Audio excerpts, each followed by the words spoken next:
বাংলাদেশের যারা হিন্দু আছে তাদের দেশপ্রেম অনেক কম। তারা বাংলাদেশের ভূমিতে ভারতের ভূমিকে ভালোবাসে। এই জন্য 19 থেকে 20 হলেই, নুন থেকে পান খসলেই তারা গাঠি-গুট্টা তল্পা গুটিয়ে তারা ভারতের তারা ভূমিকে আশ্রয় গ্রহণ করে, ওখানে আশ্রয় নেয়। এজন্য জনগণ কমে যাচ্ছে।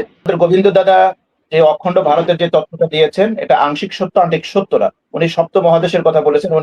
ওনার যে বক্তব্য আমাদের কাছে আছে, উনি এই বক্তব্যের ভিতরে স্পষ্ট ভাবেই বলছেন এই বাংলার কথা। এই বাংলাকে উনি গিলবেন, সেখানে উনি কারণ দর্শাইছেন, এখানে ওনাদের পূর্বপুরুষরা ঘুমায় আছে ইত্যাদি ইত্যাদি। এই জন্য ওনার বাংলাকে অখণ্ড ভারত করতে হবে। কাজেই আমি আগেই বলেছি যে গোবিন্দ দাদার সবচেয়ে বড় ক্রেডিট হচ্ছে কবিতার মতো তিনি মিথ্যা বলতে পারেন এবং তিনি একটা ধর্মীয় আবহ তৈরি করে চমৎকার ভাবে সেটাকে বলতে পারেন, যার ওনার বক্তব্যটা সঠিক নয়। উনি বলেছেন পার্সেন্টেজ জনগণ, যে বাংলাদেশ থেকে হিন্দু পার্সেন্টেজ কমে গিয়েছে আর ভারতের মুসলিম পার্সেন্টেজ বাড়ছে। তার বেশ কিছু কারণ উল্লেখ করেছেন আমাদের হাসানুজ্জামান চৌধুরী। আমি ওইগুলো রিপিট করছি না, আমি একটা কারণ এখানে বলছি। বাংলাদেশের ভারতের যারা মুসলমান আছে তারা দেশকে ভালোবাসে, তারা দেশপ্রেমিক। এই জন্য শত নির্যাতন সত্ত্বেও তারা ভারতের এই ভূমি ত্যাগ করে তারা বিভিন্ন দেশে চলে যায় না। কিন্তু বাংলাদেশের যারা হিন্দু আছে তাদের দেশপ্রেম অনেক কম। তারা বাংলাদেশের ভূমিতে ভারতের ভূমিকে ভালোবাসে। এই জন্য 19 থেকে 20 হলেই, নুন থেকে পান খসলেই তারা গাঠি-গুট্টা তল্পা গুটিয়ে তারা ভারতের তারা ভূমিকে আশ্রয় গ্রহণ করে, ওখানে আশ্রয় নেয়। এজন্য জনগণ কমে যাচ্ছে। আরেকটা কারণ বলেছেন যে জনসংখ্যা বাংলাদেশের কমে যাচ্ছে আর ভারতের জনসংখ্যা মুসলমানদের বৃদ্ধি পাচ্ছে। তার একটা কারণ আমাদের ডক্টর হাসানুজ্জামান সাহেব উনি বলেছেন। আমি এখানে আরেকটা কারণ বলি, জনসংখ্যা কেন কমে যাচ্ছে সেটা তো আপনাদের ধর্মগ্রন্থই ব্যাখ্যা আছে। আপনারা পুনর্জন্মে বিশ্বাস করেন, আপনারা বিশ্বাস করেন যে এই জন্মে পাপ টাপ করলে ওই জন্মে বিলাই কুত্তা এগুলো হয়ে জন্ম নেবে। তো হতে পারে সেটা যে এই জন্মে আপনারা পাপটা বেশি করে করতেছেন, এই জন্য আপনাদের জন্ম হার হয়তো কমে যেতে পারে, যেটা আপনাদের ধর্মীয় বিশ্বাস। এটা আপনাদের ধর্মীয় বিশ্বাস থেকে আমরা বললাম। সুতরাং এই ধরনের কথা খোলা যুক্তি দিয়ে আপনি আসল সত্যটাকে আড়াল করতে পারবে না। মসজিদ ভাঙা হচ্ছে, মসজিদ যেটা ভাঙা হচ্ছে ভারতে, এটা এখন আর লুকানোর মতো কোনো জায়গা নেই। এটা লুকানোর মতো কোনো জায়গা নাই, লুকানোর মতো কোনো বিষয় নেই। এটা দেবালোকের না স্পষ্ট, সূর্যের মতো স্পষ্ট, গোটা বিশ্ব এটা দেখছে।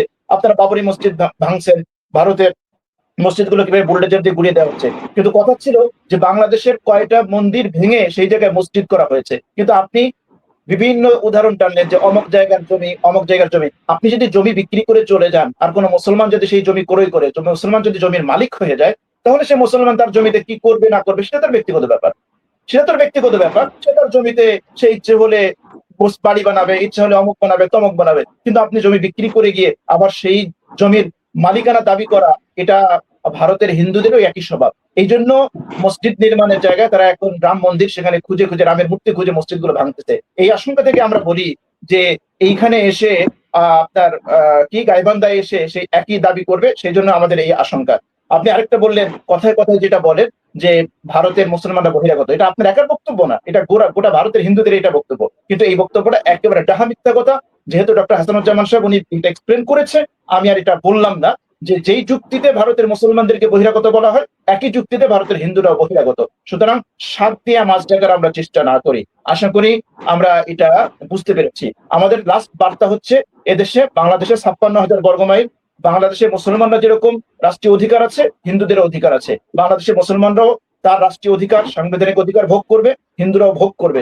কিন্তু হিন্দুরা যদি বাংলাদেশের মাটিতে বসে যারা অন্য কোনো ষড়যন্ত্র করবে, অখণ্ড ভারতের অথবা অন্য কোনো ষড়যন্ত্র করবে, তাদের বিরুদ্ধেই হচ্ছে আমাদের বক্তব্য, তাদের বিরুদ্ধে হচ্ছে আমাদের আওয়াজ। নতুবা যারা এদেশকে ভালোবাসবে, এদেশের পতাকাকে ভালোবাসবে, এদেশের 56,000 বর্গমাইল মাটি, প্রতি ইঞ্চি ইঞ্চি মাটিকে তারা নিজের মাটি ভাববে, তারাও আমাদের ভাই। তাদেরকেও আমরা এদেশের রাষ্ট্রীয় বাংলাদেশি ভাই হিসেবে আমরা তাদেরকে আমরা অনার করব, সম্মান করব। কিন্তু দেশের বিরুদ্ধে চক্রান্ত করবে, ষড়যন্ত্র করবে বা হিন্দু কালচারকে আমাদের উপর চাপিয়ে দেওয়ার হীন চেষ্টা করবে, সেখানে গিয়ে হচ্ছে আমাদের আপত্তি, সেটা আমরা কখনোই হতে দেবো না। ধন্যবাদ ইনামুল ভাই।